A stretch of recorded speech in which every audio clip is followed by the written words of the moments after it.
Structure वाले रैखिक समीकरण का लैंग्वेज का प्रॉब्लम देखेंगे। इससे पहले हम लोग समीकरण युग्म को सॉल्व करने के लिए जान चुके थे, जिसमें कि आप लोग निरूपण विधि, प्रतिस्थापन विधि, तुलनात्मक विधि और प्रजननखंड विधि से समीकरण युग्म को सॉल्व करने के लिए जाने थे। अब है कि क्वेश्चन लैंग्वेज में दिया होगा और उससे पढ़कर समीकरण बनाना होगा और फिर उसको सॉल्व करना होगा। तो आज हम लोग उसी को जानेंगे। और ग्राफीय विधि जो है पूरे चैप्टर के समाप्त होने के बाद ग्राफीय विधि को बताया जाएगा। अभी लैंग्वेज प्रॉब्लम पर हम लोग आते हैं। एक्सरसाइज से स्टार्ट करते हैं सीधे। एक्सरसाइज है 3.1। इसमें सबसे पहला क्वेश्चन दिया हुआ है कि आफ्ताब अपनी पुत्री से कहता है 7 वर्ष पूर्व मैं तुमसे 7 गुनी आयु का था, अब से 3 वर्ष बाद मैं तुमसे केवल 3 गुनी आयु का रह जाऊंगा। अब इस स्थिति को समीकरण में हम लोग को व्यक्त करना है और उसके बाद उसका ग्राफ खींचना है। तो ग्राफीय विधि तो हम लोग बाद में बताएंगे, लेकिन अभी है केवल हम लोग समीकरण में व्यक्त करने के लिए बता दे रहे हैं। तो यहाँ एक्सरसाइज 3.1 का क्वेश्चन नंबर 1 है। इस टाइप का जब भी क्वेश्चन मिले, जब भी एज प्रॉब्लम वाला मिले, उम्र वाला क्वेश्चन मिले, तो उसको सॉल्व करते समय हम लोग पूरा क्वेश्चन को नहीं पढ़ेंगे। पूरे को पढ़ने से अभी कोई फायदा नहीं है। सबसे पहले हम लोग इस टाइप के क्वेश्चन को सॉल्व करने के लिए 2 व्यक्ति खोजेंगे और दोनों का वर्तमान उम्र हम लोग मान लेंगे। तो यहाँ इस क्वेश्चन में हम लोग को क्या मिल रहा है? 2 व्यक्ति अगर हम लोग खोजेंगे तो कौन कौन मिल रहा है? तो एक आफ्ताब और उसकी पुत्री, यही 2 है। तो हम लोग दोनों का वर्तमान आयु हम लोग मान लेंगे। हम लोग लिखेंगे यहाँ कि माना कि आफ्ताब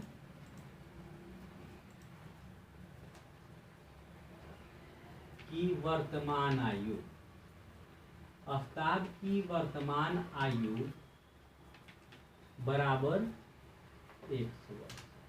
हम लोग आफ्ताब का वर्तमान आयु 100 वर्ष मान लिए।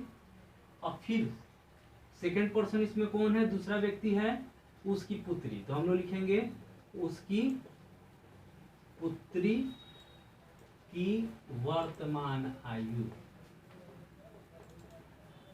उसकी पुत्री की वर्तमान आयु बराबर y वर्ष मान लिया जाएगा। तो सबसे पहले एज वाले प्रॉब्लम में हम लोग क्या करते हैं? 2 व्यक्ति का चुनाव करते हैं, दोनों का वर्तमान आयु मान लेते हैं। तो इसमें 2 व्यक्ति कौन कौन मिला? आफ्ताब और उसकी पुत्री। हम लोग दोनों का वर्तमान आयु मान लिए। वर्तमान कहने का मतलब, वर्तमान आयु कहने का मतलब होता है कि अभी का आयु। अब इससे जितना वर्ष पूर्व कहेगा यानी पहले, हम लोग उतना माइनस कर लेंगे वर्तमान में से, और जितना वर्ष पश्चात यानी कि बाद कहेगा हम लोग उसमें उतना ही लेकर जोड़ लेते हैं। जैसे कि मान लीजिए थोड़ा देर के लिए कहा जाए कि 3 वर्ष पूर्व, आफ्ताब का 3 वर्ष पूर्व, पूर्व मतलब पहले, तो x - 3 कर लेंगे हम लोग। अगर कहता कि 5 वर्ष बाद, तो x प्लस क्या करते हैं 5, यानी कि वर्तमान उम्र में जितना पूर्व कहेगा उसको हम लोग घटा लेंगे और जितना पश्चात कहेगा उसको हम लोग जोड़ लेते हैं। तो अब हम लोग इसको आगे सॉल्व करते हैं और इक्वेशन में इसको बदलते हैं। जैसे हम लोग अब यहाँ लिखेंगे, सबसे पहले इसमें क्या दे रहा है? 7 वर्ष पूर्व। तो हम लोग यहाँ पर लिख लेंगे 7 वर्ष पूर्व। हम लोग ऐसे लिखे और दोनों का 7 वर्ष पूर्व का आयु लिख लेंगे। जैसे कि हम लोग लिखेंगे आफ्ताब की आयु, तो अभी वर्तमान में x था, तो 7 वर्ष पूर्व क्या हो जाएगा? x - 7 वर्ष। फिर उसके बाद हम लोग लिखेंगे पुत्री की आयु,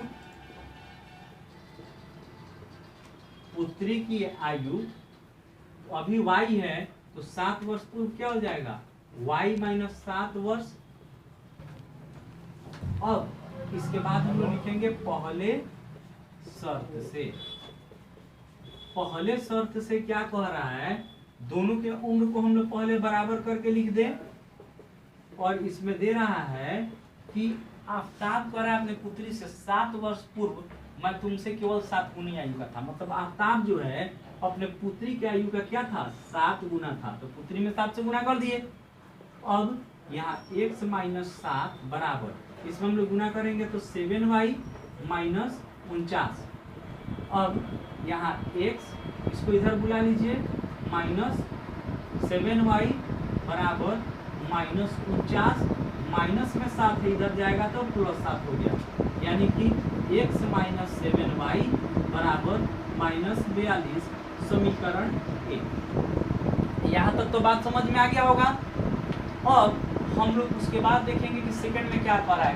3 वर्ष बाद, तो जो बोले उसको हम लोग पहले यहाँ लिखेंगे 3 वर्ष बाद। तो 3 वर्ष बाद दोनों का ऊपर लिख लीजिए, लिखा जाएगा आफ्ताब की आयु।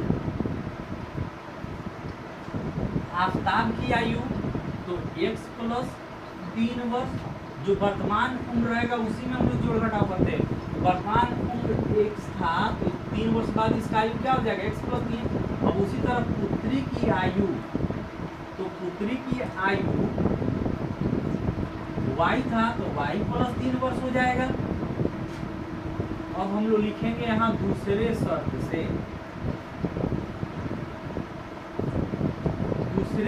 से, हम लोग दोनों के उम्र को बराबर करके लिख देंगे। x प्लस 3 बराबर y प्लस 3। अभी क्या कह रहा है, अब से 3 वर्ष बाद में तुमसे केवल 3 गुनी आयु करा जाऊंगा, यानी कि पुत्री की आयु का 3 गुना रह जाएगा। पुत्री की आयु में 3 से गुना कर लीजिए। अब यहाँ हम लोग लिखेंगे x प्लस 3 बराबर 3y प्लस 9। अब उसके बाद आएगा x, 3y को इधर लाइए तो माइनस 3y बराबर 9, और प्लस में 3 इधर जाएगा तो माइनस 3। अब यहाँ हो जाएगा x माइनस 3y बराबर 6। समीकरण क्या हो गया, तो 2। अब आप लोग समीकरण इसको बना लिए, जैसे कि समीकरण 1 और समीकरण 2। तो जो स्थिति दिया हुआ था उसको हम लोग को बीजगणितीय रूप में समीकरण के रूप में दर्शाना था, तो हम लोग समीकरण इसका बना लिए। और अब इसका आलेख खींचना है, तो जब ग्राफीय विधि बताया जाएगा पूरे चैप्टर के खत्म होने के बाद, तब आप लोग इसका ग्राफ खींच लीजिएगा। समझ में आ गया होगा। तो अब हम लोग अगले क्वेश्चन की तरफ चलते हैं, क्वेश्चन नंबर 2 की तरफ। अब एक्सरसाइज 3.1 का क्वेश्चन नंबर 2 देखिए। इसमें दिया हुआ है कि एक क्रिकेट टीम के एक कोच ने 3900 रुपया में 3 बल्ले और 6 गेंदें खरीदी। बाद में उसने एक और बल्ला तथा उसी प्रकार की 2 गेंदें खरीदी। इसको भी हम लोग को क्या करना है, समीकरण के रूप में बना देना है, और उसके बाद उसका आलेख खींचना है। तो केवल समीकरण के रूप में आप लोग बनाने के लिए बता रहे हैं, फिर आलेख खींचने के लिए ग्राफीय विधि में हम बताएंगे।